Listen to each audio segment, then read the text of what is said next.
Guys, welcome to another episode of Teams Like Brighton. Sadly, not as great a mood as I was after the weekend. We were humbled by Fulham, it's fair to say. Richie, what were your thoughts on the match? So obviously Brighton lost 2-1 to Fulham, and I thought they deservedly lost, to be fair. It's disappointing way to end their unbeaten run, but Fulham deserved it. They seemed like they wanted it more. They were hungrier. They used the home crowd well. I think Brighton really missed the presence of Danny Welbeck up front, but there were just so many sloppy passes, and everyone just didn't seem on their game. It was a very much an under par performance from pretty much everyone, and it took at least an hour or so for Brighton to actually look like they were the usual Brighton. And but I think as I said, Fulham deserved the win, and hopefully Brighton can bounce back against Leicester on Sunday. Yes, and a lot of people were commenting on Trossard's performance, not singling out per se, but it just seemed like the false nine formation just didn't seem to work. It didn't seem to click, did it? And it kind of showed the reliance we had on Danny Welbeck as well.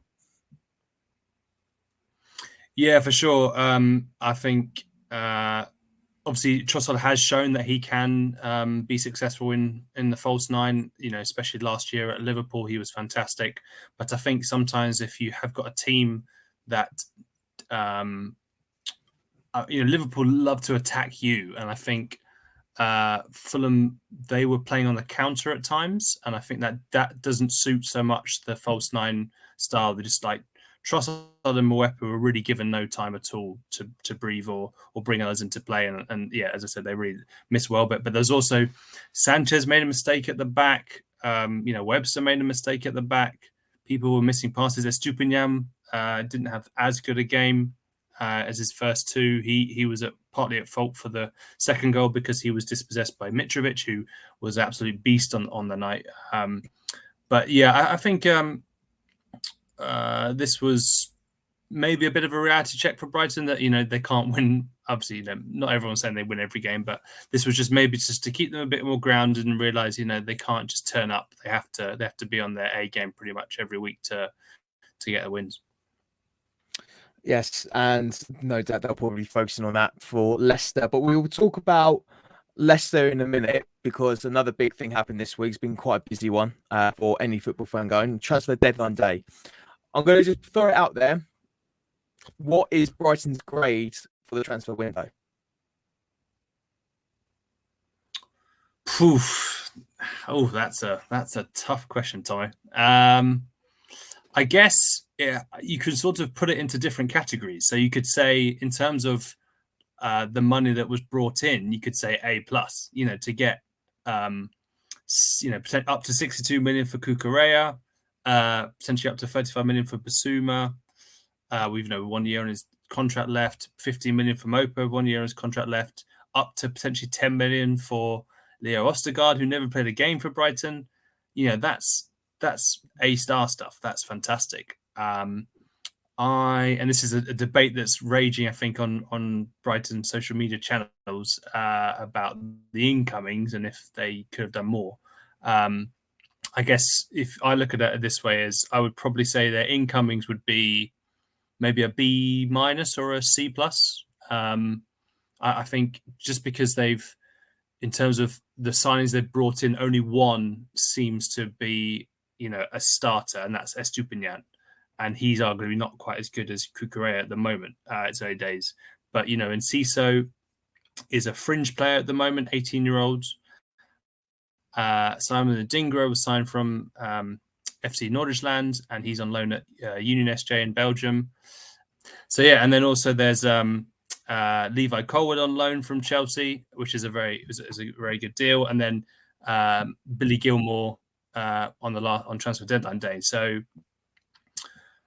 actually, on reflection, yeah, maybe I'd say a B, but maybe B-, just in terms of, yeah, I think players who might not start. And again, Colwill is not a starter at the moment. Gilmore could be. I think it would have. Yeah, I think it was maybe more in the C range for incomings if Gilmore hadn't come, but now he's come out. I think overall, I'd probably give it a B. What about yourself? Yeah, I agree with you on that. B+. I do feel once again, it's just that the question mark around strikers, and the Fulham performance kind of showed we are very reliant on Danny Welbeck. And don't get me wrong, superb footballer. It's just the issue around injuries, and quite clearly Potter is trying to nurture him to get the best out of him as much as he possibly can. He knows we can't get it week in, week out, day in, day out. So he has to rely on other plans, and the plan B of Trossard in the false nine didn't offer us much hope. Then again, I think the whole team just didn't click that night. And Fulham being our bogey team, they're basically to us what we are to West Ham. I think they're such a bogey team. Yeah, they're just so. There's just something about Fulham that just frustrates me. But they fully deserve their win, and there is a part of me that was very happy that Mitrovic got the goal, because I've got him on my fantasy team. So no complaints on that side. But as a Brighton fan, I was very frustrated. Having said that, the addition of Enciso in the long term looks very, very good. But it's just that issue again of we need someone of that instant impact. Potter said about Welbeck, and how he wants to bring in a player similar to Danny Welbeck. And I think many people were really hoping that we'll get someone like that, of that caliber, of that style of play anyway, this summer, but it just didn't happen. And I think if you follow many of the other social media journalists out there, and they were saying more or less the same thing.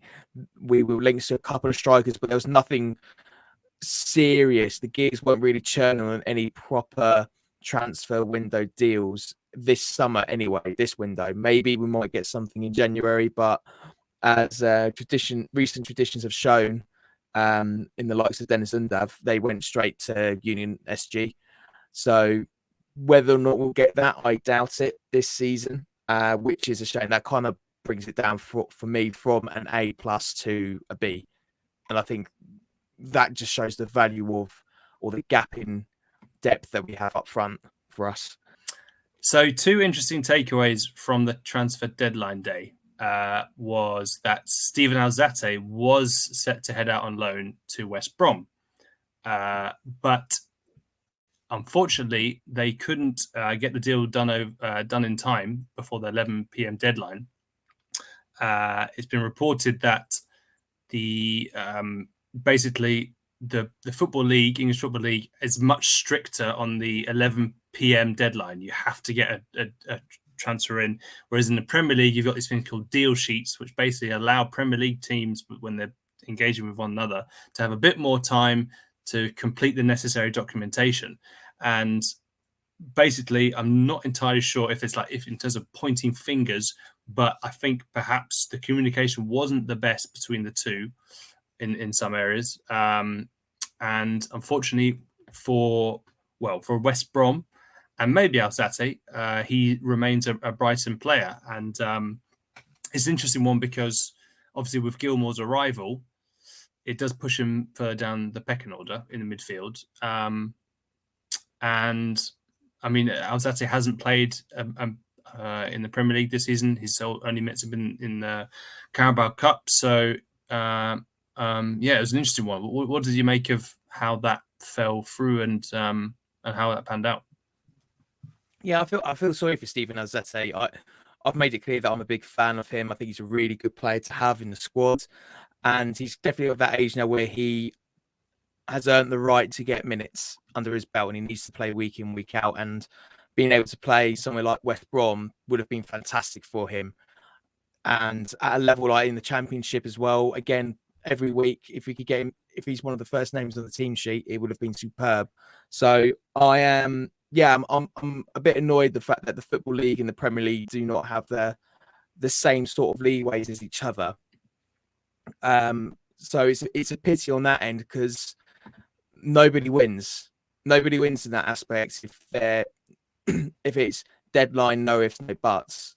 If there isn't any leeway in that, because again, nobody wins. West Brom have missed out on the player that they want to bring in. I think it was 2 transfers that affected them as well. And now we've got a player here who's going to be in the under 23s. who, not to insult our under 23s at all, but it gets to a point where there is a certain player who needs to just push on a little bit more in their development. We saw that with Ben White, for instance, in the past, and that is to go out on loan and play for professional sides week in, week out. And Alzati doesn't get that, and it's a shame because he deserves it. Real shame. And I think that Football League do need to look into their policies on that. A deal sheet would have been fantastic, and everyone's happy at the end of the day, and it's offered to everyone. But c'est la vie. And didn't know you spoke French, Tom. It's such great pronunciation. I learned from the best. Their boy Trotter only falls on horses. That's how I get the accent. And just one final quick thing, just to finish off before we move on to something else. So Zach Emerson, Brighton's a young, talented Brighton striker, has now joined Blackpool in an interesting move that I didn't expect, because I thought, he's been so prolific for the under-18s. He scored, I think, 11 goals in 16 appearances in his first season at the club since signing from Oldham in 2020. And then last season, he scored 21 in 27, which is fantastic numbers. And you just seemed the necessary step was to go to the 21s, and even be, a player who could potentially, for a cup game or something like that, perhaps become the next young player to come through and get a first team debut. But so he's gone. It's from what I understand, it's a little bit of mixture of homesickness was one thing. His family are up north, in kind of, I think, Lancashire area, and he was also in the south coast, and he did struggle during COVID pandemic being away from his family. He's only just turned 18, so he was sort of 16, 17 during that time, so it would have been tough for him. But I do think it's a shame that a talent like that has gone. But I think potentially his pathway to the first team is, it will probably be clearer at a championship side. But what do you make of that, Tom? I think, like you said, I think it's a good transfer for all parties involved. Like, you're not going to keep someone who's just homesick. It just doesn't help matters. And if there isn't like somewhere where they can fix it, if the homesickness is too much, then you just got to make sure that the best interests are with the player. So fair play to Zach Emerson. I hope he does well. I wish him all the best. He has been a promising talent for us. He was definitely one of those players that Potter liked to keep an eye on things. You saw that in the trust he's had in cup games, in the cup squads, and he's occasionally made the odd bench appearance as well. So a shame that it didn't work out for him here, but all the reasons there are just totally valid. Family first and all that. So you need to be settled. You need to go on and just pursue the right moves in your career, and I think this is a really good move for him. Blackpool, kind of club that will give him more opportunities than we will this season and next season, and probably even the following season. So fair play to him, all the best, and I hope he goes on from here. So, but I think it's fair to say that's everything for the transfers. We'll go quickly. We'll summarise everything that's going on with Leicester, because we've had a great chat with Jordan Blackwell just before recording this part of the podcast. That's just going to be a funny one, I think. I don't know about you. I've got a funny feeling about this one, because Leicester have had a lot of the transfer window over them, and it's hampered their morale. Probably a lot of discussions in the dressing room. Schmeichel's gone, Fofana's gone, so two big key players for them last season have now completely disappeared. New club captain for Leicester. But like Brendan Rodgers has said, transfer window shut now, so now we can focus on the squad who are here and who want to play. So I'm quite worried in that sense, and I think he'll be hungry as well, because they definitely deserved to win last season, I felt, when they were at the AMEX last. What do you think? Oof. I guess obviously Jordan will cover it in more detail. One thing that so Graham Potter was asked about what he's made of Leicester start, obviously sitting at the bottom of the Premier League. So he said, Obviously, they've had a difficult start results-wise. They haven't been what they'd like. You only have to look at the players, and Brendan Rodgers is a top manager. It can happen in this league. We went last year 6 games without a win for different reasons. Things can happen and destabilize you.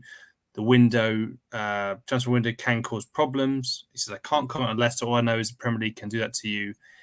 But they've still got great players like Tielemans, Vardy, Barnes, Maddison, to name a few. And Brendan's a fantastic coach, so he's expecting a tough game. So it's an interesting one. I mean, I still think Leicester are good enough to turn it around. But yeah, I do think seemingly Brighton are on the way up, and Leicester are going past on the way down. It'll be interesting to see if that plays out at the weekend. But it's a shame to see, because Leicester were that team, punching above their weight and looking like they could get the top 4, and now it seems like the other teams are passing them by. Yeah, absolutely. It's amazing how things have changed in the Premier League, but we'll talk a lot more about that in greater detail with Jordan Blackwell from LeicestershireLive. Yes, and we're joined with LeicestershireLive's very own Jordan Blackwell. Jordan, how you doing? Yeah, not so bad, thanks. Tom, how are you? Yes, very good, thank you. Very good, thank you. Let's jump straight into it for this weekend's match. What's the latest team news for Leicester City going ahead to this weekend? Well, they've actually got a close to fully fit squad, which is, if you've been following Leicester's fortunes over the past couple of years, that is quite unusual. They've only got 2 players out injured, which are Ricardo Pereira, who's injured his Achilles in the final pre-season friendly, and Ryan Bertrand, who's had a long-standing knee injury going back to Christmas. But beyond that, everybody's fit and fine. I think new signing, Wout Fass, Leicester's only outfield signing of the summer, may be able to get his debut. I think anybody that might be left out will be left out because they've not been impressing Rodgers. We heard from the manager this week. Wilfred Ndidi started at centre-back against Manchester United, even though Charles Soyuncu was available.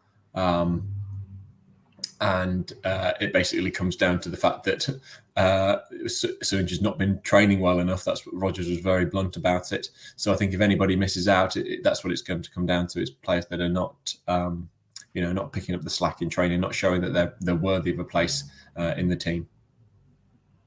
I think we've lost Richie there briefly. The irony there. Well, let's talk about the transfers, because safe to say the Foxes had a pretty interesting transfer window. I know Brighton have had their criticisms about the lack of strikers, supposedly, but safe to say a lot of goings out, not enough going in. Would you think that's a fair assessment? Yeah, well, I think in the end, in terms of the outgoings, there weren't quite the level that they expected. In the sense that going into the summer, it was very much the plan that they would move on a lot of the fringe players. This is the first time in a while that they've not got European football. They don't need as big a squad. And the plan was to fund their transfer business by moving on kind of 5 or 6 fringe players, maybe with 1 or 2 bigger names. Maybe Yuri Tielemans is one bigger name who might be able to fetch a decent fee because he was in the last year of his contract. And then to sort of bolster the squad from there, really. As it happens, they couldn't get rid of any of the fringe players. Nobody wanted to buy them. They've ended up selling Wesley Fofana, who they didn't want to sell, but they felt I think it got to a point where they felt they had to, because it became too much of a disruption. They've moved Kasper Schmeichel on, which I think lots of people were surprised by, but I don't think it was quite as out of nowhere as perhaps has been made out. I think because he only had 1 year left on his contract, and he was one of the best paid players at the club. I think there was a feeling that they could move him on.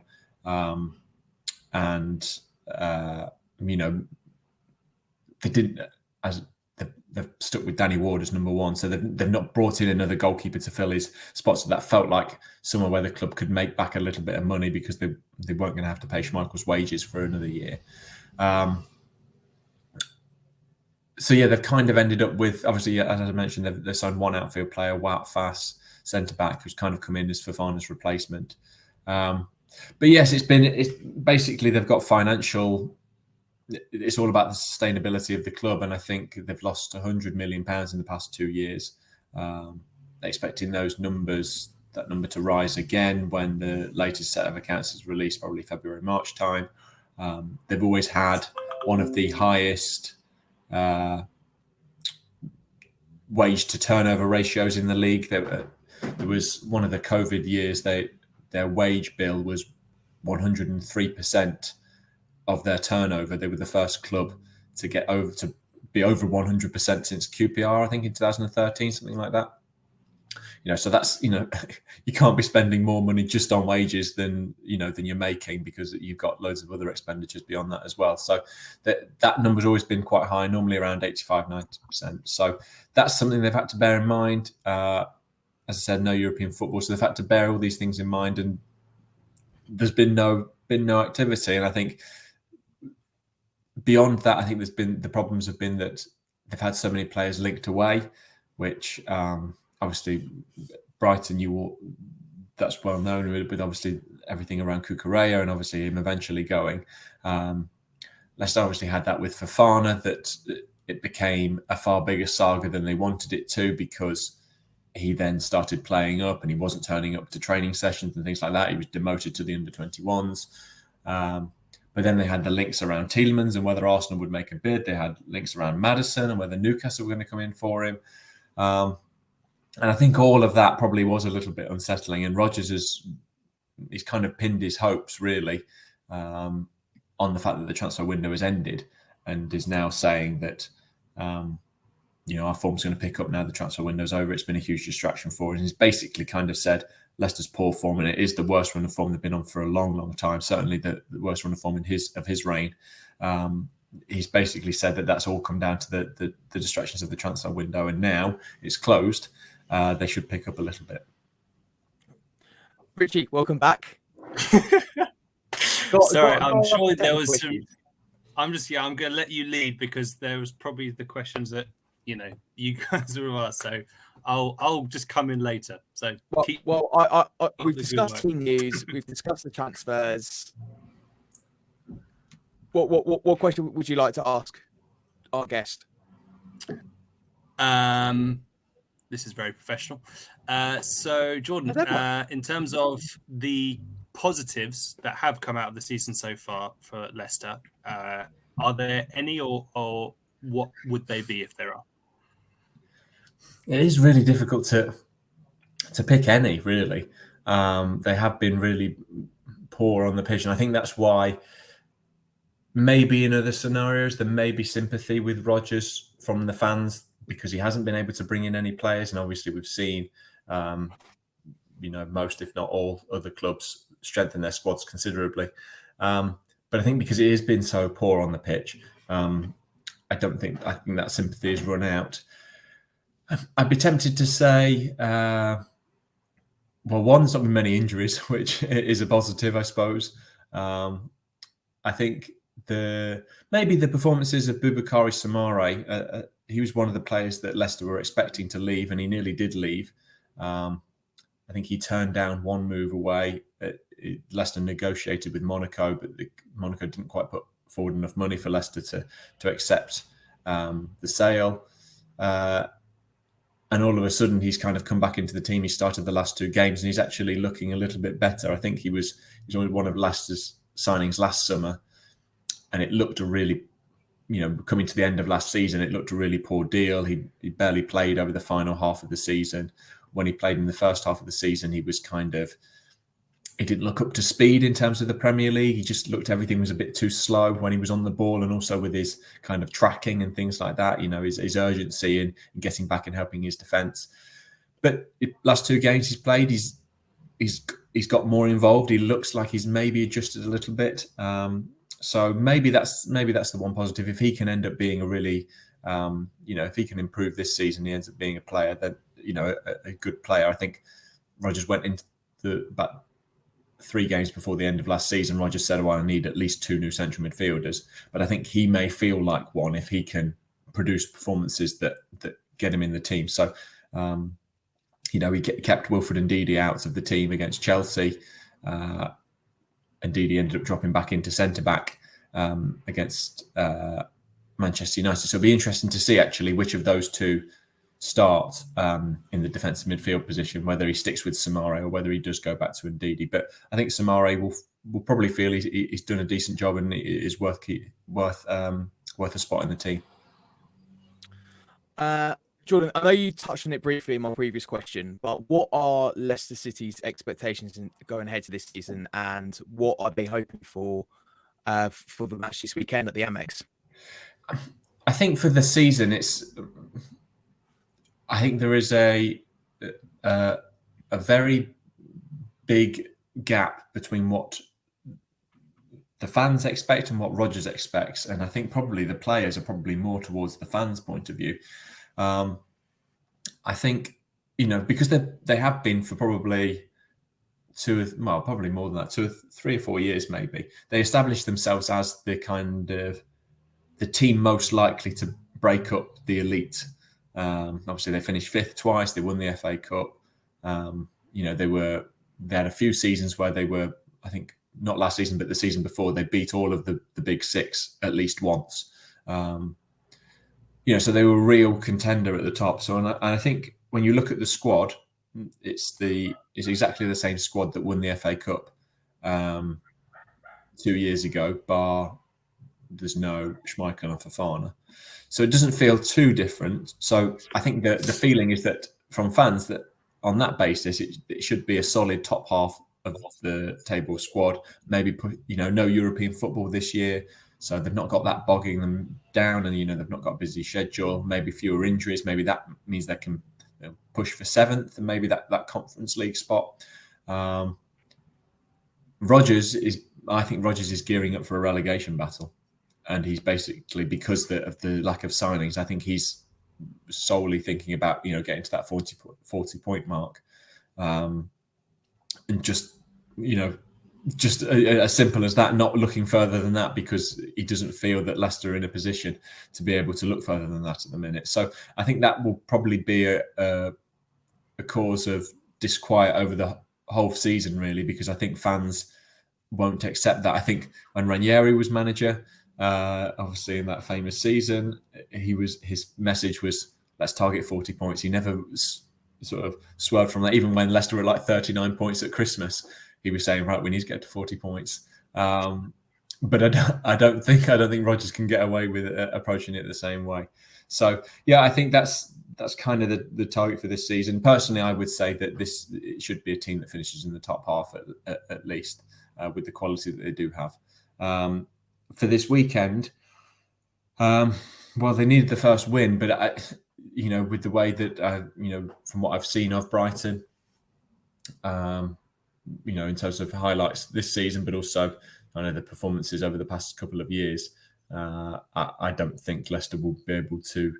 I don't think they'll be able to get a win. I think Brighton will win probably fairly comfortably. They're just looking at Leicester's performances. The against Manchester United this week, it really was lifeless. There was just, they've got lots of talented attacking players. It's a team with Maddison, Tielemans, Barnes, and Vardy in. All players that are top level players, all internationals. But didn't really feel any connection between them. They didn't create any clear-cut chances against what is not a particularly good United team. So yeah, I think Brighton fans may be surprised, but I think it might end up being a comfortable win for them. I'd probably say 2-0. Richie, what's your prediction going ahead to this match, if you're still there? I'm going to go for a repeat of the scoreline from last season at the AMEX, so a 2-1 home win. Is that 2-1 as well as the 2 VAR calls that went our favour as well? Not quite that similar. I mean, we were rising our luck there big time, I think. Yeah, I remember thinking I could maybe understand the first one, where, you kind of said Barnes may have been in the way.